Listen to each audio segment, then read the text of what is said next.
ಇವತ್ತಿನ ವಿಡಿಯೋದಲ್ಲಿ ನಾವು ಅಂದ್ಕೊಂಡೇ ಇರೋದಿಲ್ಲ ಈ ರೀತಿ ಒಂದು ಒಳ್ಳೆಯದು ನಡೀತಾ ಇರುತ್ತೆ ಅಂತ. ನಮಗೆ ಮನೆಯಲ್ಲಿ ಅದಕ್ಕಿಂತ ಇನ್ನೇನು ಬೇಕು ಅಲ್ವಾ?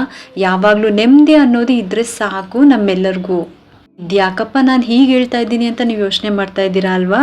ಯಾಕೆಂದರೆ ಈ ಒಂದು ವಸ್ತುನ ಇಟ್ಬಿಟ್ಟು ನಾವು ಪೂಜೆನ ಮಾಡೋದ್ರಿಂದ ನಮ್ಮ ಮನೆಯಲ್ಲಿ ಯಾವಾಗಲೂ ಈ ರೀತಿ ಒಳ್ಳೆಯದು ನಡೀತಾ ಇರುತ್ತೆ.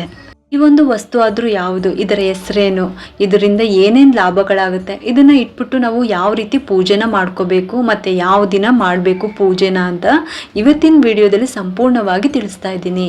ಎಷ್ಟೋ ಜನಕ್ಕೆ ಇದ್ರ ಬಗ್ಗೆ ಗೊತ್ತಿರುತ್ತೆ, ಅಕಸ್ಮಾತ್ ಯಾರಿಗೂ ಗೊತ್ತಿಲ್ಲ ಅನ್ನೋರಿಗೆ ಈ ವಿಡಿಯೋ ಯೂಸ್ ಆಗಲಿ ಅನ್ನೋ ಕಾರಣಕ್ಕೋಸ್ಕರ ನಾನು ಇವತ್ತಿನ ವಿಡಿಯೋದಲ್ಲಿ ಇದ್ರ ಬಗ್ಗೆ ತಿಳಿಸ್ತಾ ಇದ್ದೀನಿ.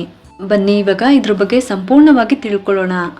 ವರಮಹಾಲಕ್ಷ್ಮಿ ಹಬ್ಬದಲ್ಲಿ ಎಲ್ಲರೂ ಕೂಡ ಪೂಜೆಗಳಿಗೆ ಇಡ್ತಾರೆ ಇದರ ಹೆಸರು ಬಂದು ಶ್ರೀಫಲ. ಶ್ರೀಫಲ ಎಂದರೆ ತೆಂಗಿನಕಾಯಿ. ಇದು ಹಿಂದೂ ಧರ್ಮದಲ್ಲಿ ಪವಿತ್ರ ಹಣ್ಣು ಎಂದು ಹೇಳ್ತಾರೆ. ದೇವಸ್ಥಾನದಲ್ಲೂ ಕೂಡ ಪೂಜಾ ವಿಧಿಗಳಲ್ಲಿ ಇದನ್ನ ಬಳಸ್ತಾರೆ ಕೂಡ. ತೆಂಗಿನಕಾಯಿನ ದೇವರ ಹಣ್ಣು ಎಂದು ಕರೀತಾರೆ. ಶ್ರೀಫಲ ಎಲ್ಲ ಗ್ರಂಥಿಗೆ ಅಂಗಡಿನಲ್ಲೂ ಕೂಡ ಸಿಗುತ್ತೆ. ಇದರ ಪ್ರೈಸ್ ಬಂದು ಒಂದಕ್ಕೆ 10 ರೂಪಾಯಿ. ನೋಡಿ ಈ ರೀತಿ ಇದೆ, ತುಂಬಾನೇ ಪುಟ್ಟು ತೆಂಗಿನಕಾಯಿ. ಒಂದು ರೀತಿ ಪುಟ್ಟದಾದ ಲಕ್ಷ್ಮಿ ಅಂತಾನೆ ಹೇಳ್ಬೋದು. ನೋಡಿ ಪುಟ್ಟು ತೆಂಗಿನಕಾಯಿ. ಶ್ರೀಫಲವನ್ನ ಯಾವ ರೀತಿ ನಾವು ಪೂಜೆನ ಮಾಡಬೇಕು ಅಂತ ಇವಾಗ ತಿಳ್ಕೊಳ್ಳೋಣ. ಈ ಶ್ರೀಫಲವನ್ನ ಒಂದು ಬಟ್ಲಲ್ಲಿ ಇಟ್ಬಿಟ್ಟು ನಾವು ಪೂಜೆನ ಮಾಡ್ಕೋಬೇಕು. ಇದಕ್ಕೆ ಸಪ್ರೇಟಾಗಿ ನೈವೇದ್ಯ ಇಡಬೇಕು ಆ ರೀತಿ ಏನೂ ಇಲ್ಲ, ಮತ್ತು ದೀಪ ಹಚ್ಚಬೇಕು ಸಪ್ರೇಟಾಗಿ ಅಂತಲೂ ಏನೂ ಇಲ್ಲ. ಫೋಟೋ ಪಕ್ಕ ಅಥವಾ ಕಳಶದ ಪಕ್ಕ ಅದು ಸರಿನೇ ಇಟ್ಬಿಟ್ಟು ನೀವು ಪೂಜೆನ ಮಾಡ್ಕೋಬೋದು. ಇನ್ನು ಪೂಜೆ ಮಾಡುವಾಗ ಇದಕ್ಕೆ ಒಂದು ಕೆಂಪು ಹೂನ ಇಟ್ಬಿಟ್ಟು ನೀವು ಪೂಜೆನ ಮಾಡಿಕೊಂಡ್ರೆ ಸಾಕು. ಮತ್ತು ಪ್ರತಿ ಅಮಾವಾಸ್ಯೆ ದಿನ ಬದಲಾಯಿಸ್ಬೇಕು. ಅಂದರೆ ಒಂದು ಬಟ್ಲು ತಗೊಳ್ಳಿ, ಅದಕ್ಕೆ ಕುಂಕುಮನ ತುಂಬಿಡಿ, ಅದರಲ್ಲಿ ಈ ಶ್ರೀಫಲವನ್ನು ಇಡಬೇಕು. ನೋಡಿ ಇವಾಗ ನಾನು ಸ್ವಲ್ಪ ಕುಂಕುಮನ ಹಾಕೊತಾ ಇದ್ದೀನಿ, ನೀವಿಲ್ಲಿ ನೋಡ್ತಿರ್ಬೋದು. ಈ ದಿನ ಬೇರೆ ಅಮಾವಾಸ್ಯೆ, ನೆನ್ಪಿಟ್ಕೊಳ್ಳಿ. ಅಮಾವಾಸ್ಯೆ ದಿನನೇ ಈ ಕುಂಕುಮವನ್ನು ಚೇಂಜ್ ಮಾಡಬೇಕು. ಒಂದು ಬೆಳ್ಳಿ ಬಟ್ಲಲ್ಲಿ ಇವಾಗ ಕುಂಕುಮನ ಸ್ವಲ್ಪ ಹಾಕ್ಕೊಂಡಿದ್ದೀನಿ. ಇವಾಗ ಅದರೊಳಗಡೆ ಒಂದು ಶ್ರೀಫಲವನ್ನು ಇಡಬೇಕು. ಒಂದು ಬಟ್ಲು ತಗೊಳ್ಳಿ, ಅದಕ್ಕೆ ಕುಂಕುಮವನ್ನು ತುಂಬಿಸಿ, ಅದರಲ್ಲಿ ಈ ಶ್ರೀಫಲವನ್ನು ಇಡಬೇಕು. ಪ್ರತಿದಿನ ಒಂದು ಕೆಂಪು ಹೂನ ಇಟ್ಬಿಟ್ಟು ಪೂಜೆನ ಮಾಡ್ಕೋಬೇಕು. ನೋಡಿ ಇವಾಗ ನಾನು ಆ ಕುಂಕುಮದ ಮಧ್ಯದಲ್ಲಿ ಇವಾಗ ಶ್ರೀಫಲವನ್ನು ಇಡ್ತಾ ಇದ್ದೀನಿ. ನೆನ್ಪಿಟ್ಕೊಳ್ಳಿ, ಪ್ರತಿ ಅಮಾವಾಸ್ಯೆಗೆ ಈ ಕುಂಕುಮವನ್ನು ಚೇಂಜ್ ಮಾಡಬೇಕು. ಆದರೆ ಶ್ರೀಫಲ ಮಾತ್ರ ಬದಲಾಯಿಸೋ ಹಾಗಿಲ್ಲ, ಇದೇ ಶ್ರೀಫಲವನ್ನು ಇಡಬೇಕು.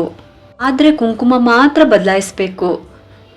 ನಾನಿಲ್ಲಿ ಇವಾಗ ಒಂದು ಬೆಳ್ಳಿ ಬಟ್ಲು ತೊಗೊಂಡಿದ್ದೀನಿ. ಬೆಳ್ಳಿ ಬಟ್ಟಲ್ಲಿ ಸ್ವಲ್ಪ ಕುಂಕುಮವನ್ನು ಹಾಕೊಂಡ್ಬಿಟ್ಟು ಒಂದು ಶ್ರೀಫಲವನ್ನು ಅದ್ರ ಮಧ್ಯದಲ್ಲಿ ಇಟ್ಬಿಟ್ಟು ಅದ್ರ ಮೇಲೆ ಇನ್ನೂ ಸ್ವಲ್ಪ ಕುಂಕುಮವನ್ನು ಹಾಕ್ಬಿಟ್ಟು ತುಂಬಿಸ್ಕೊತಾ ಇದ್ದೀನಿ.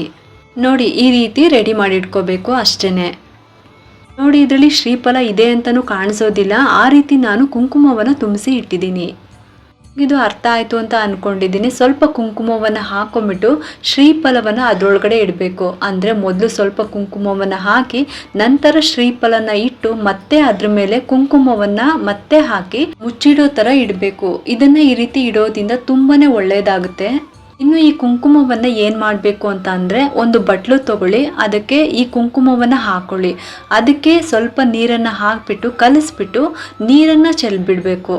ಯಾರು ತುಳಿದೇ ಇರೋ ಜಾಗದಲ್ಲಿ ಈ ನೀರನ್ನು ಹಾಕಬೇಕು. ಇಲ್ಲ ಯಾವುದಾದ್ರೂ ಗಿಡಕ್ಕೆ ಹಾಕಿದ್ರೂ ಪರವಾಗಿಲ್ಲ. ಆಮೇಲೆ ಈ ಒಂದು ಬೆಳ್ಳಿ ಬಟ್ಲು ಏನಿರುತ್ತೆ ಆ ಬಟ್ಲನ್ನು ಚೆನ್ನಾಗಿ ತೊಳೆದ್ಬಿಟ್ಟು ಒಂದು ಬಟ್ಟೆಯಿಂದ ಒರೆಸಿ ನಂತರ ಶ್ರೀಫಲವನ್ನು ಕೂಡ ತೊಳೆದು ಇಡಬೇಕು. ನಾವು ಏನೇ ಒಂದು ಕೆಲಸ ಮಾಡುವಾಗಲೂ ಅಷ್ಟೇ ನಂಬಿಕೆ ಇಟ್ಟು ಮಾಡಬೇಕು. ಒಂದು ಒಳ್ಳೆ ಮನಸ್ಸಿನಿಂದ ನಂಬಿಕೆಯಿಂದ ಮಾಡಿದ್ರೆ ಅದು ಖಂಡಿತವಾಗ್ಲೂ ಅದು ಫಲ ಕೊಟ್ಟೇ ಕೊಡುತ್ತೆ. ನೀವು ಕೂಡ ಇದೇ ರೀತಿ ಇಟ್ಟು ನೋಡಿ. ನಾನು ಯಾವುದೂ ಕೂಡ ಸುಮ್ಮನೆ ಹೇಳೋದಿಲ್ಲ, ನನಗಿದ್ರಿಂದ ಒಳ್ಳೆಯದಾಗಿದೆ, ಅದಕ್ಕೇನೆ ನಾನು ನಿಮಗೆ ಹೇಳ್ತಾ ಇದ್ದೀನಿ. ಶ್ರೀಫಲ ಮುಖಾಂತರ ಲಕ್ಷ್ಮಿ ಶಾಶ್ವತವಾಗಿ ನೆಲೆಸಿರ್ತಾರೆ ಅನ್ನೋದು ಒಂದು ನಂಬಿಕೆ ಇದೆ. ಯಾವಾಗಲೂ ಅಷ್ಟೇ ಒಂದು ಸಕಾರಾತ್ಮಕ ಶಕ್ತಿ ಮನೆಯಲ್ಲಿ ಇರುತ್ತೆ. Day by day definitely improvement ಆಗ್ತಾ ಹೋಗುತ್ತೆ. ನೋಡಿ ಈ ರೀತಿ ಅಮಾವಾಸ್ಯೆ ದಿವಸ ಈ ರೀತಿ ಒಂದು ಬಟ್ಲಲ್ಲಿ ಹಾಕೊಂಡ್ಬಿಟ್ಟು ನಾವೇನು ಕುಂಕುಮನ ಇಟ್ಟಿರ್ತೀವಲ್ಲ, ಅದೇ ಶ್ರೀಫಲ ಇಟ್ಬಿಟ್ಟು ಕುಂಕುಮನ ಹಾಕಿರ್ತೀವಲ್ಲ, ಆ ಒಂದು ಕುಂಕುಮವನ್ನು ತೆಗೆದುಬಿಟ್ಟು ನೀರು ಹಾಕ್ಬಿಟ್ಟು ಈ ರೀತಿ ಕುಂಕುಮವನ್ನು ನೀರಲ್ಲಿ ಕಲಿಸ್ಬಿಟ್ಟು ಆಮೇಲೆ ಯಾವುದಾದ್ರೂ ಗಿಡಗಳಿಗೆ ಹಾಕ್ಬಿಡ್ಬೋದು.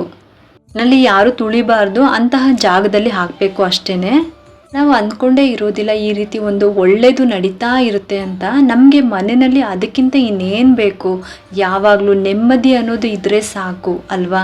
ಇನ್ನೊಂದು ವಿಷಯ ಏನಂದ್ರೆ ಬೆಳ್ಳಿ ಬಟ್ಲಲ್ಲೇ ಇದನ್ನ ಇಡಬೇಕು ಅಂತ ಏನೂ ಇಲ್ಲ. ತಾಮ್ರದ ಬಟ್ಲು ಕೂಡ ನೀವು ಉಪಯೋಗಿಸ್ಕೋಬಹುದು. ಮಣ್ಣಿನ ಬಟ್ಲು ಸಿಗುತ್ತಲ್ಲ ಅದರಲ್ಲೂ ಕೂಡ ನೀವು ಉಪಯೋಗಿಸ್ಕೋಬಹುದು. ಸ್ಟೀಲು ಮತ್ತೆ ಪ್ಲಾಸ್ಟಿಕ್ ಇದೆರಡು ಬಿಟ್ಟು ಈ ಎರಡನ್ನ ಬಿಟ್ಟು ನಿಮ್ಗೆ ಯಾವುದು ಅನುಕೂಲ ಆಗುತ್ತೋ ಅದ್ರಲ್ಲಿ ನೀವು ಇಟ್ಕೋಬಹುದು. ಸ್ವಲ್ಪ ಚಿಕ್ಕದಾಗಿರೋ ಬಟ್ಲನ್ನೇ ತಗೊಳ್ಳಿ, ತುಂಬಾ ದೊಡ್ಡ ಬಟ್ಲನ್ನ ತಗೊಳ್ಳೋದಕ್ಕೆ ಹೋಗ್ಬೇಡಿ. ಆದಷ್ಟು ಪುಟ್ಟ ಬಟ್ಲು ಇದ್ರೂ ಸಾಕು. ಇದನ್ನ ಇಟ್ಬಿಟ್ಟು ಪೂಜೆನ ಮಾಡಬೇಕು. ಆದಷ್ಟು ಫೋಟೋ ಹಿಂದೆಗಡೆ ಇಡಿ, ಯಾಕೆಂದ್ರೆ ಕೈಗೆ ತಾಗದೇ ಇರೋ ಥರ. ಇನ್ನು ಮನೆ ದೇವರ ವಾರ ಮಾಡೋ ದಿವಸ, ಪೂಜೆ ಮಾಡೋ ದಿವಸ ಅವಾಗ ಅದನ್ನು ಬದಲಾಯಿಸ್ಬೇಕು ಆ ಥರ ಏನೂ ಇಲ್ಲ. ಮತ್ತು ಹಬ್ಬದ ದಿವಸ ಎತ್ಬಿಟ್ಟು ಬದಲಾಯಿಸ್ಬೇಕು ಅಂತ ಏನೂ ಇಲ್ಲ. ಆದರೆ ಅಮಾವಾಸ್ಯೆ ದಿನ ಮಾತ್ರ ಬದಲಾಯಿಸ್ಬೇಕು. ಇದನ್ನು ಒಂದನ್ನು ಹಾಗೆ ಬಿಟ್ಟು ಮಿಕ್ಕಿದ್ದೆಲ್ಲ ದೇವ್ರ ಸಾಮಾನು ತೊಳೆಯೋದು, ರೆಡಿ ಮಾಡಿಕೊಂಡು ಪೂಜೆ ಎಲ್ಲ ನೀವು ಮಾಡ್ಕೋಬೋದು. ಅಮಾವಾಸ್ಯೆ ದಿವಸ ನೀವು ಇದನ್ನು ತೆಗೆದು ನಾ ಆಗಲೇ ಹೇಳ್ದಂಗೆ ಕುಂಕುಮನ ನೀರಲ್ಲಿ ಕಲಸಿ ಗಿಡಗಳಿಗೆ ಹಾಕ್ಬಿಡಿ. ಆಮೇಲೆ ಹೊಸ ಕುಂಕುಮನ ತುಂಬಿಸಿ ಅದರಲ್ಲಿ ಶ್ರೀಫಲ ಇಟ್ಟು ಪೂಜೆ ಮಾಡಬೇಕು. ಒಂದು ಕೆಂಪು ಹೂನ ಅದ್ರ ಮೇಲೆ ಇಟ್ಬಿಟ್ಟು ನೀವು ಪೂಜೆನ ಮಾಡ್ಕೋಬೋದು.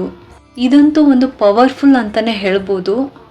ಯಾರೇ ಶ್ರೀಫಲವನ್ನು ಇಟ್ಬಿಟ್ಟು ಪೂಜೆ ಮಾಡ್ಕೊತಾ ಇಲ್ವೋ ಅವರೆಲ್ಲರೂ ಕೂಡ ಈ ಶ್ರೀಫಲವನ್ನು ತಂದುಬಿಟ್ಟು ಪೂಜೆನ ಮಾಡ್ಕೊಳ್ಳಿ ಅಂತ ಹೇಳ್ತಾ ಈ ವಿಡಿಯೋನ ಮುಗಿಸ್ತಾ ಇದ್ದೀನಿ.